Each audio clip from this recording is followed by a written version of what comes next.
Assalamu alaikum va rahmatullohi ta'ala va barakatuh. Hurmatli radio anglovchi qarindoshlar, Qur'on buluqi programmamizning 12-soniga kelganinglarni qizg'in qarshi olamiz. Hurmatli radio anglovchilar, hammanglarga ma'lumki, biz bu programmamizda islom dunyosida parlagan mashhur olim Sayyid Abul A'la Mavdudi rahimahullohning Qur'oni Karimdagi 4 asosiy termin nomli kitobini diqqatingizga sunib kelmoqdamiz. Hurmatli radio anglovchilar, bugungi huzuringizda bo'lgan mavzuimiz bo'lsa Arab mushriklar haqida.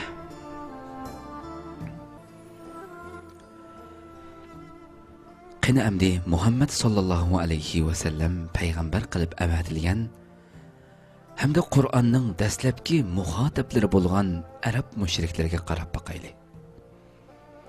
Ular rububiyat babida qanday xarakterdagi ozg'unlikqa patgan? Ajiba ularmi Allohni bilmamdi? yoki Allohning mavjudligini inkor qilamdi? Payg'ambar alayhissalom ularga Allohning mavjudligini tunutish uchun avatilganmidi? Ular Allohni Robb va iloh deb e'tirof qilmamdi. Qur'oni Karim Alloh taolaning ilohligiga va Robbligiga ularni qoyil qilish uchun nozil qilinganmidi? Ular Allohga cho'qinib ibodat qilishdan bosh tortamdi. Ajiba ular Allah'ni dualarını icabet qilguvchi, hajatni ravo qilguvchi deb tushunmamdi. Ularning qarashicha Lat, Manat, Uzza, Hubal va boshqa mabudlar koinotning haqiqiy yaratquchisi, xo'jayini, rizqlantiruvchisi va tartibga selib idora qilguvchisi bo'lib hisoblanamdi. yoki ular o'z mabudlarini qonun manbasi, axloq, madaniyatga doir yo'l yo'riq ham yetakchilikning sarchashmasi deb o'ylamdi. Mana bu savollarning har biriga Qur'oni Karim yo'q deb javob beradi. Qur'oni Karim bizga arab xalqining Allohning mavjudligiga qoyil bo'lib qolmasdan, balki o'zlarining va butun koinotning shundoqli mabudlarining yaratquchisi ekanligini, Allohning eng yuksak xo'jayin va oliy Robb ekanligini e'tirof qiladiganligini, Allohni iloh va Robb deb tunuydiganligini, musibat ham qiyinchiliklarda ularning oxirgi madad tayanchi yana shu Alloh hisoblanadiganligini, ularning Allohga cho'qinib ibodat qilishdanmi bosh tortmaydiganligini, ularning o'z mabudlariga bo'lgan aqidasi hargizmi ularni koinotning yaratquchisi va rizqlantiruvchisi deb qarash emasligini hamda axloq madaniyatga doir masalalardami o'z mabudlarini yo'l yo'riq berib yetakchilik qiladi deb o'ylamaydiganligini aytib beradi. Tövendeki oyatlar buning ochiq isboti. Allah subhanahu va taala Sura Mu'minunning 84-oyatidan 90-oyatigacha bunday deydi. قل لمن الأرض ومن فيها إن كنتم تعلمون سيقولون لله قل أفلا تذكرون قل من رب السماوات السبع ورب العرش العظيم سيقولن الله قل أفلا تتقون قل من بيده ملكوت كل شيء وهو يجير ولا يجار عليه إن كنتم تعلمون سيقولون لله قل فأنا تسحرون بل أتيناهم بالحق وإنهم لكاذبون. Ularga deginki, agar sizlar bilsanglar, qani aytinglarchi. Zimin va uningdagi mahluqotlar kimning? Ular Allohning deydi. Sen ularga undaqda nima deb ho'shinglarni topmaysizlar degin. Ulardan so'rag'inki, 7 osmonning va ulug' arishning parvardigori kim? Ular Alloh deydi. Sen nima uchun qo'rqmaysizlar degin. Ularga aytqinki, agar sizlar biladigan bo'lsanglar, qani aytinglar-ku. Hamma shay'ining podshohligi kimning qo'lida? İltijo qilganlarga panoh bo'laoladigan va uningga qarshi hech narsa panoh bo'lolmaydigan kim? Ular cho'qim buning hammasi Allohga xos deydi. Aytqinki, undaqda sizlar qandaqsiga qaymoqtirlisizlar? Balki biz ularning oldiga haq so'zni elib keldik. Shaksizki, ular cho'qim yolg'onchilardir. Allah subhanahu wa ta'ala bu haqda yana Sura Yunusning 22 va 23 oyatida mundaq deydi. هو الذي يسيركم في البر والبحر حتى إذا كنتم في الفلك وجرين بهم بريح طيبة وفرحوا بها جاءتها ريح عاصف وجاءهم الموج من كل مكان وظنوا أنهم أحيط بهم دعوا الله مخلصين له الدين لئن أنجيتنا من هذه لنكونن من الشاكرين فلما أنجاهم إذا هم يبغون في الأرض بغير الحق. أنا شو الله سيلرني قورقلukta ve denizde mangdırdı. Hatta siler kemide olturup mayin şamalda meňibatkan ve şamaldan huşallanıvatkan paytda bir dilli boran çıkıp tarap-tarapdan kötürülüvatkan deniz dulqunlary küçüyişke başlaydı. Sizler afatning ichida qolganliklaryga jazmi qilasizlar. Shuning bilan hammanglar o'z e'tiqodini Allohga xoslashtirgan holda, "Ey Xudo, agar sen bizni bu balodan qutuldirsang, biz cho'qim shukr qilguvchi bandalardan bo'lamiz" deb chin ixlos bilan duo qiladi. Lekin Alloh ularni balodan qutqazgandan keyin ular yer yuzida haqdan bo'yin tortib osiylik qiladi. Allah subhanahu wa ta'ala yine Sura İsra'nın 67. ayetinde mundaq deydi. وَإِذَا مَسَّكُمُ الضُّرُّ فِي الْبَحْرِ ضَلَّ مَنْ تَدْعُونَ إِلَّا إِيَّاهُ فَلَمَّا نَجَّاكُمْ إِلَى الْبَرِّ أَعْرَضْتُمْ وَكَانَ الْإِنسَانُ كَفُورًا. Denizde sizlerge birer afet kelgen çağda, aşu birli Rabbinlardan başka sizler çoqunuvatkan mabutlarının hemmesi gayip buludu. Lekin Allah sizlarni qutqizib, aman isen quruqlikka yetkizib qo'yganda bo'lsa, sizlar uningdan yuz o'raysizlar. İnsan haqiqatan nihoyat noshukrdir. Qur'oni Karimda ularning o'z ilohlariga bo'lgan tasavvurlarini Qur'oni Karim dal ularning tili bilan mundaq naql keltirdi. Acaba ular o'zlarining shu ilahlarida şu ilahlarga bo'lgan tasavvurlari qanday edi deganga Qur'oni Karim dal ana shu mushriklarning tili bilan mundaq naql keltirdi. Allah bu haqda Sura Yunusning 18. oyatida mundaq deydi. وَالَّذِينَ اتَّخَذُوا مِنْ دُونِهِ أَوْلِيَاءَ مَا نَعْبُدُهُمْ إِلَّا لِيُقَرِّبُونَا إِلَى اللَّهِ زُلْفَى وَيَقُولُونَ هَؤُلَاءِ شُفَعَاؤُنَا عِنْدَ اللَّهِ. Allah'ını koyup onundan başkanı başpanah kılıp alğanlar, özlerinin bu kılmışını düşündürüp nime deydi deseniz, bizning ularga çoqunuşimiz, fakat ularning bizni Allah'a yıkıllaştırışı üçündür deydi. Ularning deydigan sözü mana bu. Bizning ularga çoqunuşimiz, fakat ularning bizni Allah'a yıkıllaştırışı üçündür. Bular Allah'ның dergahida bizge şafaat kılgıçılardır deyişidir. Oylap bakaydı. Kur'an-ı Kerim'de Allah subhanahu wa ta'ala şularının tili bilen söylengen sözünü nakil keltirdi.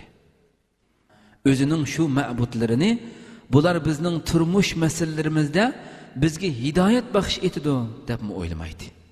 Şu Sure Yunus'un 35. ayetida Allah Teala Peygamber aleyhisselam'a hüküm kılıp şundak dedi ki: "Kulillahu yehdi lil haqq. Efemen yehdi ilal haqqi ahakku en yutteba'a emmen la yehdi illa en yuhda. Fema lekum keyfe tahkumun."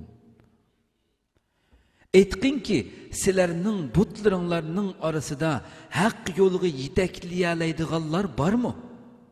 Dep şundak deydi. Ama ular bu sualını anlap sükütkü çöküdü. Sükütkü çöküdü. Ulardan hiçbiri ha bar, mana bu lat, mana bu manat, ya ki mana bu uzza veya ki başkalar fikir ve emelinin doğru yolunu körüstüp beridi. Bizge dünya hayatında adalet ve tinç amallıqның kaidlerini ögütüdü. Ana şularning ilm manbasidan biz koinotning asosli haqiqatlarini tunib yetimiz deb javob berishga jur'at qilolmaydi. Shuning bilan Alloh subhanahu va taolo o'z payg'ambariga xitob qilib deydi-ki, aytqinki, faqat birli Alloh haq yo'lga yetaklayoladi. Faqat birli Alloh haq yo'lga yetaklayoladi. Aytib beqinglarchu, haq yo'lga yetaklayoladigan zotga bo'ysunishga tegishlikmi? Yoki haq yo'lga yetakleyolmaydigan, faqat o'zi boshqalarning yetaklashiga muhtoj bo'lganlarga bo'ysunishga tegishlikmi? Sizlar aytib beqinglarchu buni. Kimga bo'ysunishga tegishlik? Sizlarga nima bo'ldi? Nimishqa mundaq botil hukm chiqarsizlar? deb Alloh subhanahu va taolo buni Sure Yunusning 35-oyatida shunday xitob qiladi. Bu tushuntirishlardan keyin amdilikda hal qilishga tegishlik masala undaqda Alloh taolo payg'ambarini avatib kitob nozil qilish orqali isloh qilmoqchi bo'lgan ularning rububiyatga doir ozg'unligi zodi nimalardan iborat edi degan savol bo'lib, biz bu savolni tadqiq qilish uchun Qur'oni Karimga ko'z yugurtganimizda ularning aqida amallarida xuddi ilgirki qavmlardagiga o'xshashla tüp asosiy xatoliklarning mavjudligini bayqaymiz. Ya'ni birinchidan ular tabiatdan tashqari rububiyat va ilohiyatda Allohga boshqa ma'bud arboblarini shirk qilib olib, sabablar olimi ustidagi hukmronlikda farishta va ulug' buzrukvar insonlarningmi, shundaqli buruj yulduzlarningmi ma'lum haq huquq, ixtiyorliklari ham ta'sirlari mavjud deb tushunadi. Va shu asosda madad tilash, bandichilik faoliyatlarini bajo keltirish qatorliq ishlarda faqat Alloh taologa murojaat qilmasdan, balki ashu soxta, uydurma ma'bud xudolarga murojaat qiladi. Ikkinchidan, madaniyat va siyosat jihatdagi rububiyat babida ularning ideyasi nima desangiz, Alloh taolo mushu ma'noda iloh va robdur degan tasavvurdan butunlay xoli edi. Ya'ni ikkinchidan madaniyat va siyosat jihatdagi rububiyat babida ularning ideyasi Alloh taolo mushu ma'noda iloh va robdur degan tasavvurdan butunlay xoli edi. Ular bu ma'noda o'zlarining diniy peshvolarini, qabila sardorlari va xonadon cho'nglarini rob qilib olishgan bo'lib, ana shulardan turmush tuzumlarini hosil qiladi. Shunga ularning birinchi xil ozg'unligiga nisbatan Qur'oni Karim shunday deydi: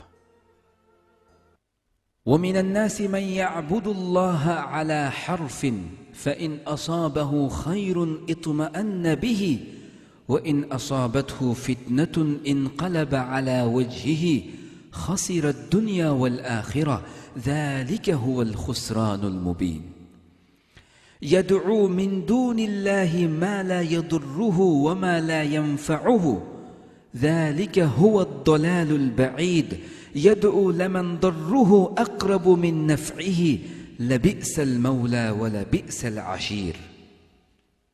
Kişilerinin bazısı Allah suyarlikning chegara bo'yida turib Allohga ibodat qiladi.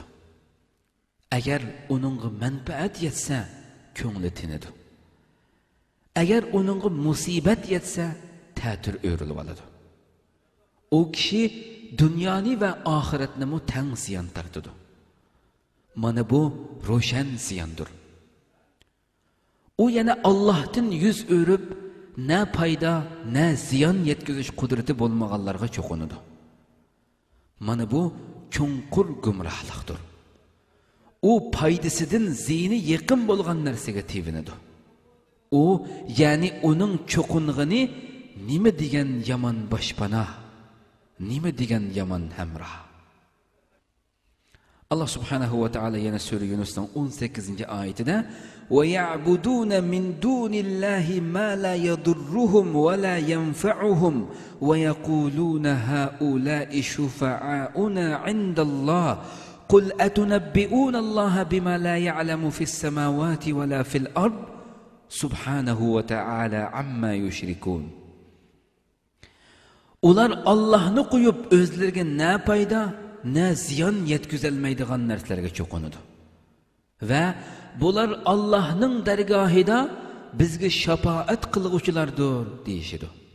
Ey payg'ambar, ularga aytqinki, ajiba sizlar Allohning ilmiga ko'ra na osmonlarda, na zaminda mavjudligi bo'lmagan narsalardan Allohni xabarlantirmoqchimi? Allah ularning shirik keltirgan narsalardan pokdir va yuksakdir. Allah subhanahu wa ta'ala sura Sajdaning 9-oyatida yana bunday deydi: Qul a'innakum latakfuruna billadhi khalaqal arda fi yawmayn wa taj'aluna lahu andada. Ey payg'ambar, ularga aytqinki, sizlar zaminni 2 kunda yaratgan Allohni inkor qilamsizlar va uningga shirik keltiramsizlar. Allah yana sura Maidaning 76-oyatida bunday deydi: Qul ata'buduna min dunillahi ma la yamliku lakum darran wa la naf'a wallahu huwas samiul alim. Ularga aytqinki, sizlar Allohdan boshqa sizlarga foyda ziyon yetkazishga qodir bo'lolmaydigan biriga cho'qinamsizlar. Halbuki Allah bo'lsa hamma narsani bilib turg'uchidir.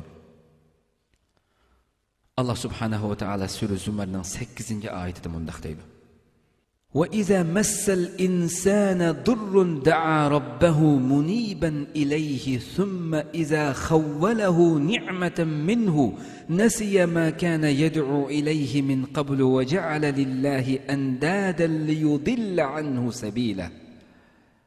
İnsonga biror ziyon zahmat yetsa, Parvardigoriga yuzlangan holda uning duo qiladi.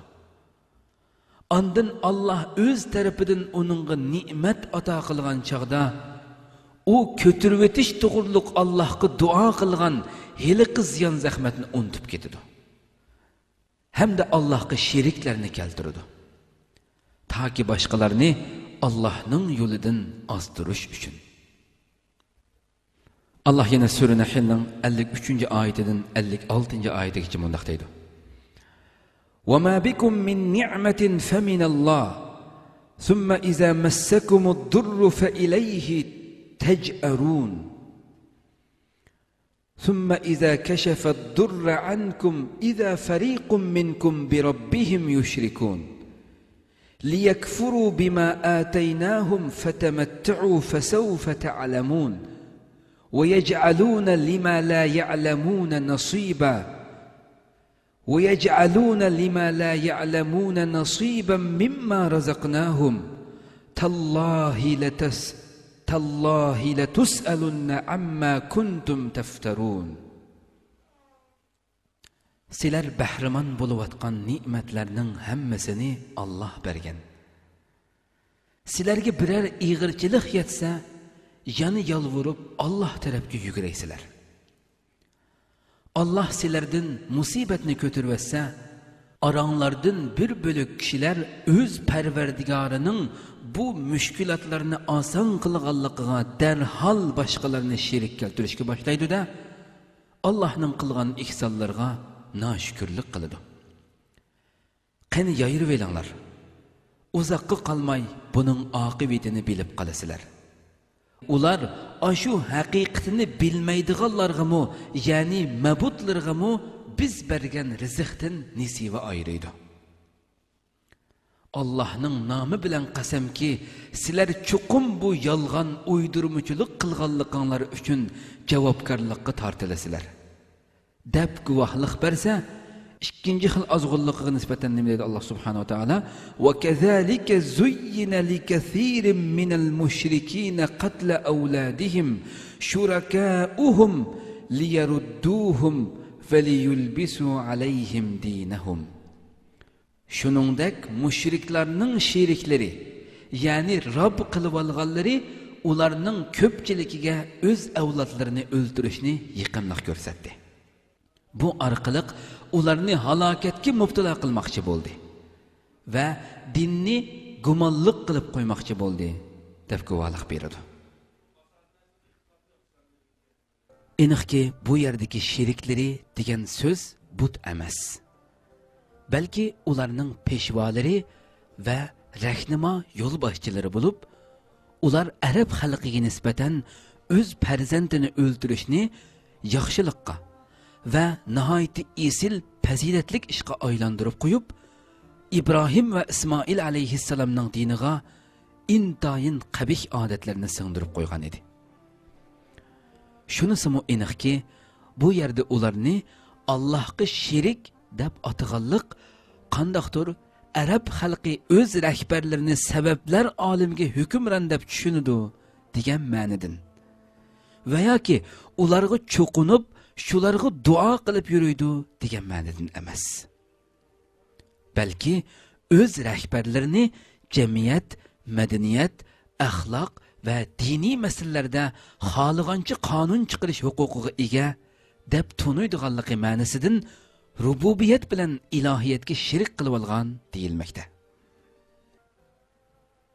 Xuddi Alloh subhanahu va taolo sura Shuroning 21-oyatida am lahum shuraka'u shar'u lahum min ad-din ma lam ya'zam bihillah. Ularning Alloh ruxsat qilmagan narsalarni din turidagi qonun qilib bekitgan ma'budlari bormi? Din degan so'zning sharhisi oldimizda tafsiliy bayon qilindi. Hamda shu joyda bu oyatning ma'nosimi to'liq oydinlashadi. Ammo bu yerda hech bo'lmaganda shuni ochiq bilib yetalamizki, ularning peshvo sardorlarining din xarakteridagi qoida, qonun tuzumlarini Allohning ruxsatsiz belgilashi, shundaqla arab xalqining shu qoida qonunlarni o'ziga taqlid qilish vojib deb e'tirof qilishi dal rububiyat va ilohiyatga ularning shirik bo'lib olganligi hamda ularni arab xalqining Allohga shirik deb qabul qilganligi bo'lib hisoblandi. Qarindoshlar, bu noiti eng oxirgi jumla noiti muhim bir jumla ekan. Qayta takrorlayman. Biz yana bu yerda shuni hech bo'lmaganda shuni ochiq bilib yetalamizki, bu bugungi mavzumuzdagi eng muhim narsa ularning peshvo sardorlarining qonun tuzumlarini Allohning ruxsatsiz belgilashidir. Ya'ni shu arab mushriklari katta boshlarining peshvolarininki shu xalqning ichidagi ular jamiyatdagi qoida, qonun, tuzum, har xil yo'l yo'riq bu narsalarning hammasini Allohning ruxsatsiz, Allohning yo'l yo'riqsiz, bu dinning yo'l yo'riqsiz holatda o'z oldiga hukm chiqarib, o'z oldiga belgilaganligi shundaqla arab xalqining shu qoida qonunlarni o'ziga nisbatan xalqninki biz bu bizning katta boshlarimiz, bu bizning peshvolarimiz, sardorlarimizning qoida tuzib bergan, chiqarib bergan yo'l yo'riq qoida qonun tuzumlarini biz shuni taqlid qilishimiz bizga vojib. Biz buningga bo'ysunishimiz kerak. Biz buning keyindan mengishimiz kerak deb e'tirof qilishi nima ekan desa, dal rububiyat va ilohiyatga ularning shirik bo'lib olganligi bo'ldi dedi. Ularning shunda qilganligining o'zi dal rububiyat va ilohiyatga ularning shirik bo'lib olganligi. Ularning o'z oldiga shu qoida qonun tuzumni Allohning ruxsatsiz holatda, dinning yo'l yo'riqsiz holatda chiqarganligining o'zi dal rububiyat va ilohiyat sifatiga Allohning ularning shirik bo'lganligidan iborat. xalqninki ularning buyruqqa chiqargan buyruqini, chiqargan qonunlarini, chiqargan yo'l yo'riqlarini biz mushuninga bo'ysunishimiz vojib deb e'tirof qilganligi ularni Allohga sherik deb qabul qilganligi bo'lib hisoblanadi deydi qarindoshlar. Nima degan xatarlikka o'ylab boqaylik. Bu har zamon, har makonga tushadi bu. Hayotimizning har qanday bosqichiga tushira olamiz. Demak, shu narsa aniq bo'lishi kerakki, hech qanday bir maxluqning kim bo'lib ketsa-ki, Alloh subhanahu va taolaninki, u xalqning ichidagi har qancha yuz obro'li bo'lib ketsin, yurtbesh bo'lib ketsin, nima bo'lib ketsin-ki, qanchalik huquqiy pul meli bo'lib ketsin, uning bilan ishimiz yo'qki. Uning chiqargan, uning so'zlagan so'zi Allohning diniga, Allohning dinining ruhsiz holatda, dinning yo'l yo'riqsiz holatda o'z havoyi havasiga ko'ra, o'zining xohishiga ko'ra chiqarilgan ekan, uningga bo'ysunish mutlaq holatda xato. Bu narsani chiqarishimiz kerak o'zimizga dars qilib. Uning shunday hukm chiqarishi ham xato, ham u chiqargan hukmga bo'ysunish ham xato. Demak, har qanday bir shaxs agar o'zini shunday deb hisoblasa, o'zini men shunday qonun tuzumlarni Allohning ruhsiz holatda belgilayman men deb da'vo qiladi ekan, o shaxs ya'ni o'zini Allohning rububiyat va ilohiyat sifatiga o'zini sherik qilib ko'rsatganlikdan iborat. Uning keyindan o xalq uni mushuninga bo'ysunish vojib deb qabul qiladi ekan, bo'ysunishimiz kerak deb qaraydi ekan, ana shularni, shu yurt kattalarini, shu cho'nglarni Allohga sherik ma'u Allohning sheriki ma'u. Bu mu Allohning qilinmagan ishlariga bunda dunyoni har xil tasarruf qilish, nurg'un ishlarga yordam beradi, buning qo'lidan ish qildi, buning manda xususiyatlari bor deb, ana shu shaxslarni Allohga sherik deb qabul qilganlikdan boshqa narsa bo'lmaydi deydi. Shuning uchun qarindoshlar, hayotimizdagi har bir qadamlarimizni o'zimizning bu muborak pok islom dinimizga solgan asosda, buning tarosiga sog'an asosda mengishimiz kerak qarindoshlar. Ana shunday bo'lgandalam Allohning rahmati bilan dunyo va oxiratda baxtli insonlardan bo'lishimiz mumkin. Vaqt e'tibori bilan qarindoshlar, bugungi Qur'on bo'liqi programmamizning 12-soni mush yerda oxirlashadi. Kelar qadimgi programmamizda ko'rishgacha sizlarni Janobi Allohga topshiramiz. Aziz qarindoshlar, butun dunyodagi barliq qarindoshlaringizga shundaqla kamini ojiz uchun ham ijobatlik duolaringlarda duo qilib qo'yishinglarni chin qalbimdan umid qilaman. Assalomu alaykum.